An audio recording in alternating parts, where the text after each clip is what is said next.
Welcome to our channel. Today we how to back up your investment goals in Wealthfront. Easy tutorial step by step clearly. To back up your investment goals in Wealthfront, start by logging into your Wealthfront account.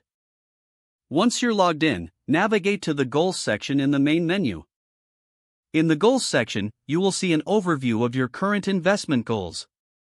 Select the goal you wish to back up. You will find an option labeled Backup or Export for your selected goal. Click on this option to proceed to the backup process. A window will pop up, prompting you to choose the format for your backup. Select your preferred format, such as CSV or, then, specify the date range for which you want the backup.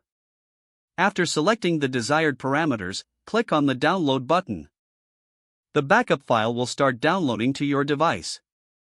Once the download is complete, locate the file in your Downloads folder. Open the file to ensure all the information is correctly saved. If you want to store the backup safely, consider uploading it to a cloud storage service. This way, you can access your investment goals anytime and from any device.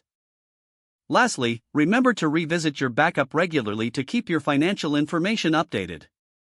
If the page does not load, refresh the browser or try again in a private or incognito window. Make sure you are using the correct email address, then retype it carefully to avoid small typos. If your password is not accepted, use the reset option and check your spam folder for verification or security emails, then complete any requested confirmation steps.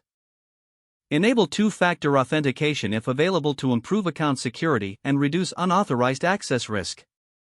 After signing in, review your profile details so your contact information and settings are accurate and current. If you see an error message, note it down and try again after restarting your device and internet connection.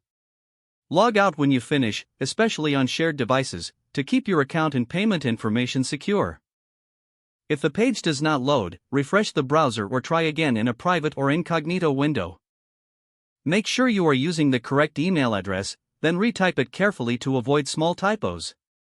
If your password is not accepted, use the reset option and create a new strong password you can remember. Check your spam folder for verification or security emails, then complete any requested confirmation steps. Don't forget to like this video and subscribe to our channel for more step-by-step tech guides.